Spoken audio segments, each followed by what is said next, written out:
Marketing is almost like a construction site.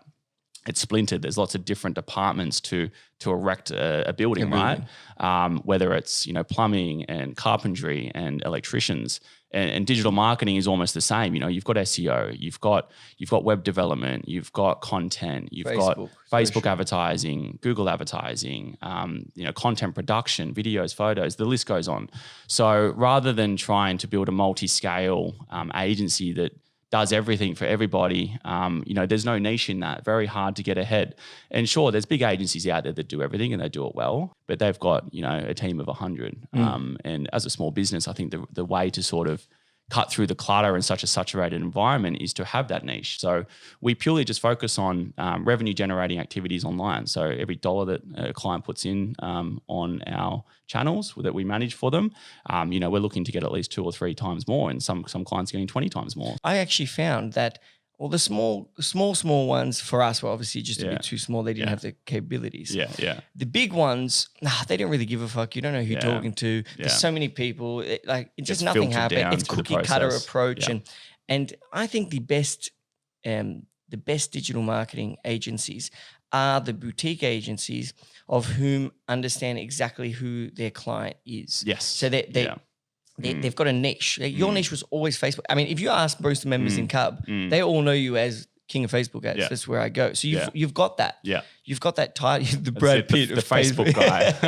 But yeah, the Facebook guy. Brad Pitt's good. But people know. Okay, you need to be known for something. Then you build around that thing. And I think that's what you did so well. And that's why a lot of other digital marketing agencies didn't excel like you did. Yeah. Because who the fuck, they were just the same as every other digital marketing agency. Yeah, that's so true. That applies to any industry, right? Yeah, if you're just the same as everyone else, who gives a shit? Yeah, exactly. And then you can't compete with the big players, you know? And as you say, there's probably hundreds of agencies popping up, but at the end of the day, they're just freelancers. You can whack a website together and call yourself an agency, register it and market yourself online for next to nothing. I think there's pros and cons to that. The cons, obviously, it's hard for customers and businesses to pick the right partner. They end up getting burned. The pro, if you are really good in what you do and you've got the credibility, then people will stay with you because they know how hard it is to find the right agency. Strategic partnerships and network are the 2 most important things that have grown our business and myself personally in my career over the past short 3 years is forming those alliances, realizing that you can't do everything. So who can do those things that are complementary to your service to help your customers grow in your own business? So you're saying strategic partnerships, that's the... give me an example. So because we just focus on advertising, if someone came to us and say, hey, I want web development or SEO, we've got those strategic partnerships in line to be able to bring the conversation in with that specialist versus trying to go, just go to an agency that does everything because they're going to end up doing a mediocre job, right? So just like we do advertising, we've got Alexi Neocolis, another CUB member who does copywriting. We've got Studio Hawk that does SEO, another CUB member. Melbourne member, Jacob. Yeah, that's right. And good friend we've got Ucidity, another CUB member that does web development that we refer on to. So we've created these alliances. So we don't lose clients if they want everything. We can. What I like about that, it gets back to what we were saying. You are a specialist. You've got your niche. You know that's my niche. I'm doing that. And if someone, I could grow my business, increase my costs, and service these other additional services people need. But instead you're saying, no, we're going to do what we know, what we're the best at, what I know, what I'm the best at. And then for the additional services people need, we're going to have the best possible partners that I know, I trust personally. I've seen their work, they're amazing. And I trust they're going to give my client the best thing. And I think that's a fantastic way to do business. Absolutely.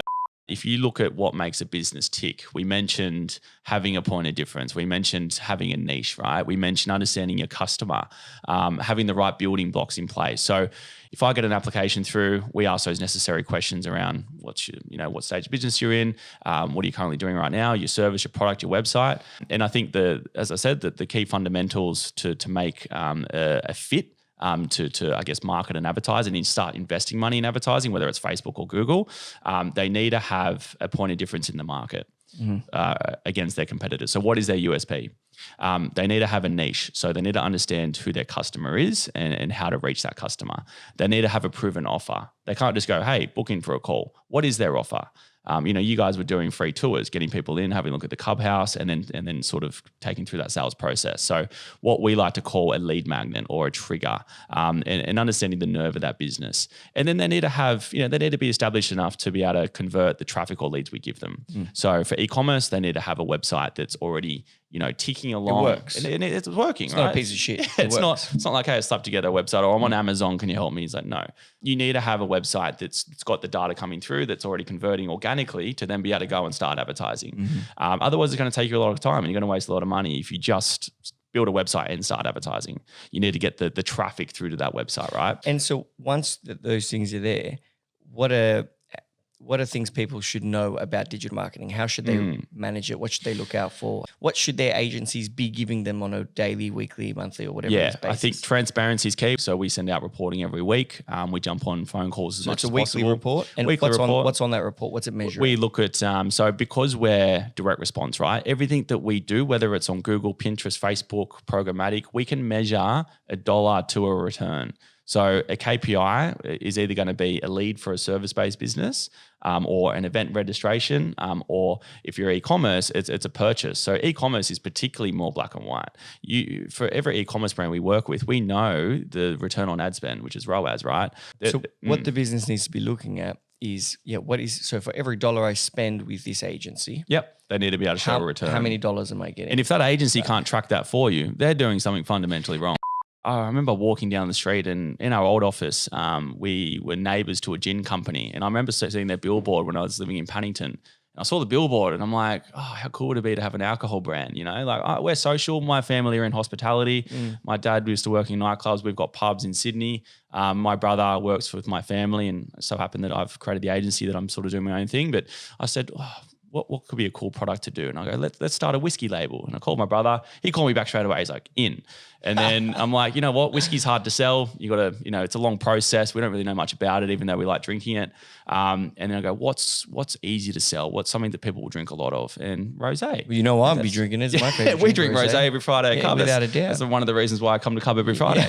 And I think, we sort of got talking, and we're throwing around names, and we're calling it sort of just personal joke names, let's call it like bitch juice or, this and that. It was just like funny stuff. Other names that I won't mention. Bitch juice. Yuck.